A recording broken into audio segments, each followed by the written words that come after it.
Yo! Magandang araw, magandang gabi mga kalingap at muli magbabalik na naman si Papa Shider upang magatid na naman ng kakaibang news update balita sa inyo mga kalingap. Grabe na itong mga issue na naman na to. Hindi na natapos. For today's video guys, mga basher ng Mick Chris guys, dumami na guys. Eto guys, isa-isa natin babasahin ang mga pangalan nila at ang mga sinabi nila guys, para awareness kayo sa mga taong to na hindi sila marunong sumaya, hindi na sila kinikilig kasi panghina po ang nararamdaman nila. Guys, panoorin natin, at kung bago ka pa lamang sa ating YouTube channel, please like and subscribe na rin po. Pakipindot ang notification bell button para updated kayo sa mga ilalabas natin reaction video mga kalingap. At syempre, huwag po kalimutan supportan sila Kuya Balsans Matubang, Ate Edna Vlogs, Kalingap Rap, Kalingap Team, syempre ang ating mumunting YouTube channel. Huwag na natin patagalin to. Basahin na natin ang mga komento ng mga bashers ng Mick Chris. Let's go! Yun guys, eto po yung unang mga bashers ng Mick Chris. Pangalanan natin guys. Grabe na kayo ha. Sabi ni Irene Cruz, presko kasi si Mikoy. Si Coach Roy, ang atake niya pang pagod vibes. Hindi magre-react si Mikoy kung hindi tinamaan. Grabe naman tong si ate. Kung makatira kay Mikoy, parang gusto niyang ibagsak pababa si Mikoy. Guys, hindi po presko si Mikoy. Kwela lang po talaga si Mikoy. Ano lang po, masiyahin lang po si Mikoy, hindi po siya presko guys. At basahin po natin itong pangalawang basher na si Midap Vlog. Midap Vlog ba to? Imedado Vlog. Hindi ko magkano mabasa guys kasi nakalubog yung pangalan niya. Edu and Jumcar, very humble. Carla, Biancy, beautiful inside and outside. Krista at Mikoy, masyadong paepal kay Kalingap Rap. Observation ko lang po, viewers po ako simula kay Lolo Damiana. Eto, paliwanagan kita kung sino ka man, madam. Sina Mikoy po at Krista ay sumusunod lang po sa direktor. Tandaan mo yan, sumusunod lang po sa direktor. Entertainment po. Kung naintindihan mo po yung entertainment, pampasaya sa vlog, pampasaya sa mga tao para merong kang panoorin, hindi lang na para ibas mo sila. Kung walang sinabi yung director, hindi po sila susunod. Naintindihan mo ba, madam? Kung hindi mo naintindihan, ipapaliwanag ko sa'yo. Ang vlogging, may along ano yan, may personal vlog, merong entertainment vlog. Guys, ito po, masyado ka naman insecure sa mga Mick Chris, no? Kung supporter ka ng Kalingap, dapat huwag kang magsalita ng mga bad words. Alam ko hindi ka supporter ng Kalingap, bashers ka. Ito naman, they don't get lucky. sabi ni hotdog ko. Tingnan mo naman guys, pangalan pa lang napakabastos na. Hotdog mo na, gusto niya pang i-hotdog niya. Anong klaseng pangalan yan? Ang takaw-takaw mo ng hotdog.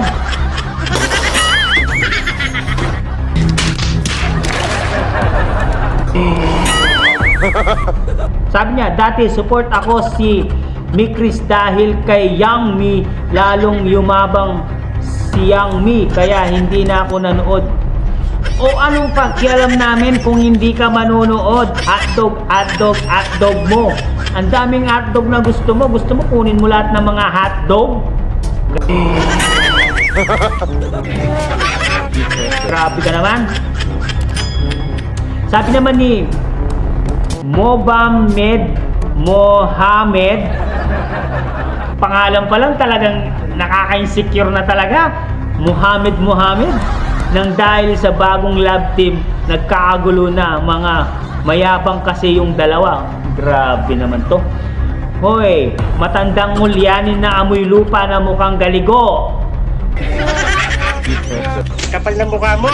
Hindi po mayabang sina Mikoy at Krista. Magaling po sila, magaling.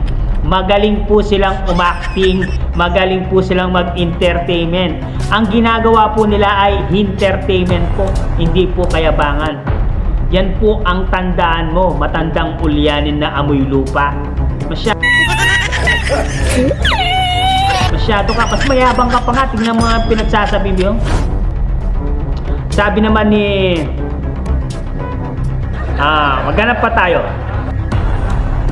Ito, maganda yung sinabi nito. Mga basher, tulungan na lang natin si Kuya Rab para sa mga tinutulungan niyan. Yes, tama. Yan ang yan ang tularan natin. Hindi yung bus dito, bus doon. Mga ulul. Ang papangit nyo. Tama yung sinabi ni Aurea Real. Natulungan na lang si Kalinga Prab. No? Kung ano yung binablog niya, panoorin nyo. Huwag ka na magbas ng magbas. Sama ng ugali nyo.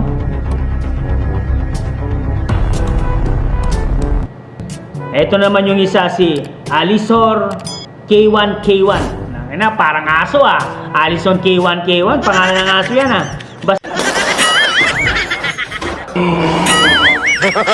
Basta kami, Focus Joy Diwata. Alam namin na totoo, wala na kaming pakialam, bahala sila, Mikoy. Feeling ambassador kasi sa live. Feeling ambassador? Paano naging feeling ambassador, guys? Sila nga yung nakatoka doon sa live selling ng Kalingap nung isang araw. Paano naging ambassador yan? Hindi po sila magpo-front doon kung walang sinabi si Kalingap Rab. Napakahina talaga ng mga kukote nyo. They don't get lucky. Nag-aaral ba kayo? Hindi nyo ba alam ang salitang entertainment at sumusunod lang sila sa direktor? Nakapakabobo nyo naman. Bobo. Naasar na ako. Ito naman ang sabi ni Lilia Moises. Dapat magalang ka, dapat mabait ka kasi pangalan mo pang santo Moises Parang ang tambay sa kalye si Mikoy at si CJ. Walang mapupulot na aral doon. Parehas mayabang. Oh, tingnan mo tong matanda na kulubot na amoy galigo na to. Wala daw mapupulot na aral sa kanila. Mayabang daw. Mas mukha ka pang mayabang sa kanila Tingnan mo nga yung itsura mo. Nakasalamin ka pa. Tapos, mukha ka pang 79 years old, 0.99%.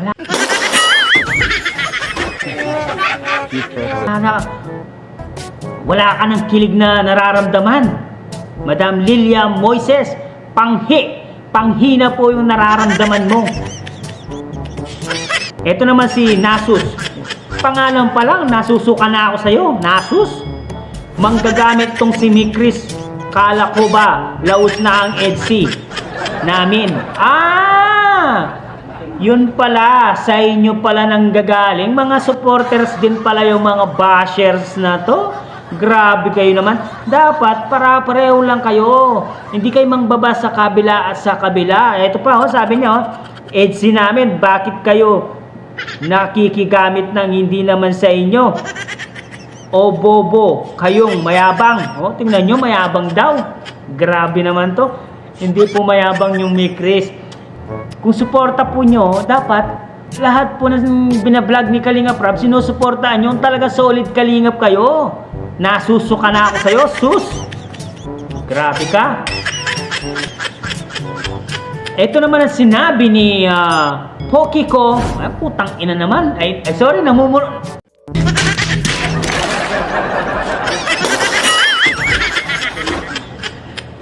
na ako sa mga pangalan nila, guys. Ang papangit ng pangalan nila. Nakakasuka ang pangalan nila. They don't get lucky. Tingnan mo naman, Poki ko Makati. Anak ng pakara. Poki niya daw Makati. Ay, grabe.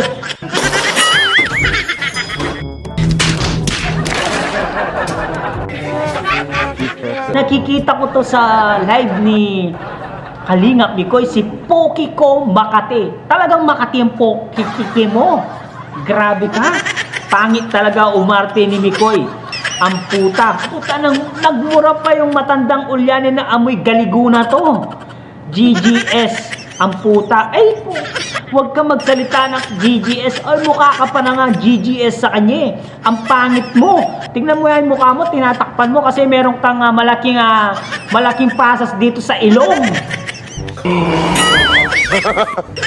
Ang pangit-pangit mo, poki mo. Makati, ang kati-kati mo. Ito pa tong pangit na ugali na to, si ID Gaanan. OA panoorin, arte-arte. Dati si Carla Bianci, hindi ganyan, mabait, hindi maingay.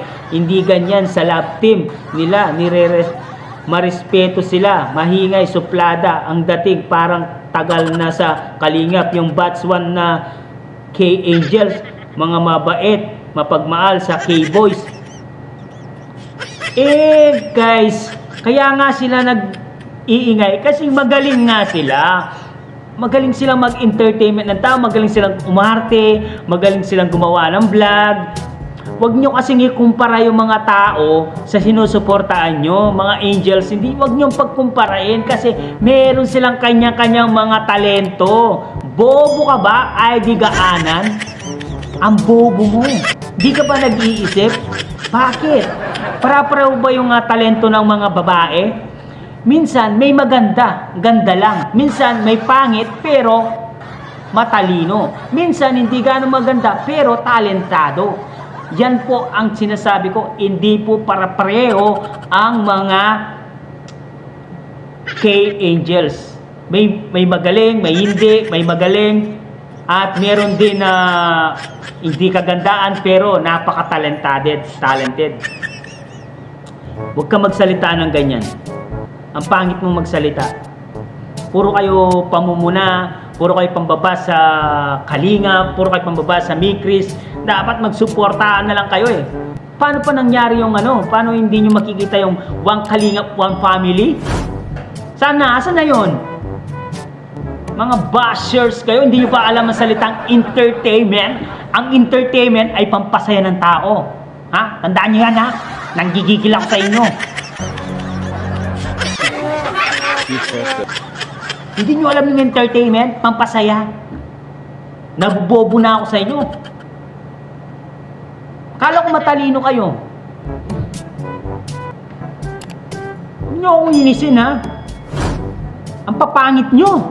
Mga bashers kayo, ang papangit nyo. Sige, basher, gusto nyo ng basher? Ako, marunong ako, magaling ako mag-bash, magaling ako magmura. Basher ba gusto nyo? Mga basher na may Chris, labas kayo, basher nyo ako. Pagsasako kayo isa-isa, pagkukutusin ko yung mga ulo nyo, gusto kong magmura sa inyo eh. Kaso pinipigilan ko.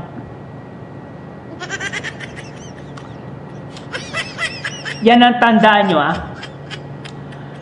Ang vlogging ay entertainment yan. Huwag nyo ganong seryosohin, mga ugok, mga They don't get lucky. mga basher, mga ulol. Suporta daw sila ng Kalingap. No? Solid supporter kami ng Danjoy. Solid supporter kami ng Mikris. Solid supporter kami ng Carla. Jumcar, solid supporter kami ng Edsy. Pucha, pag nagkamali ng isa, ibabas na ng ibabas. Ang papangit nyo talaga. Ang papangit ng mga ugali nyo. Ugaling kalye, ugaling basurero. Nainis ako sa inyo. Dapat patas kayo, patas. Tandaan nyo yan mga basher kayo ha. Yes, hanggang dito na lang ang ating reaction video for today's. Sana nalinawagan kayo kay Papa Shider. Ayusin nyo ang buhay nyo kung ayaw nyong ibas ko kayo. Ako mismo mambabas sa inyo. pag nakita ko yung mga pangalan nyo, talagang iduduro ko talaga yung pambabalahura sa inyong mga bashers kayo. Ako mismo, hindi ako natatakot. Nakikita nyo tatok, papakain ko kayo sa dragon ko na si Shenron. Tandaan nyo yan. Yes, hanggang dito na lang ang ating reaction video. Siyempre, kung bago ka pa lamang sa ating YouTube channel mga kalim, please like and subscribe na rin po. Pakipindot ang notification bell button para updated po kayo sa mga ilalabas natin reaction video mga kalim. At siyempre, huwag pong kalimutan suportahan sina Kuya Bal Santos Matubang, Ate Edna Vlogs, Kalingap Rab, siyempre Kalingap Team. One Kalingap, one family guys. Yes, good. Fun vibes. Let's go.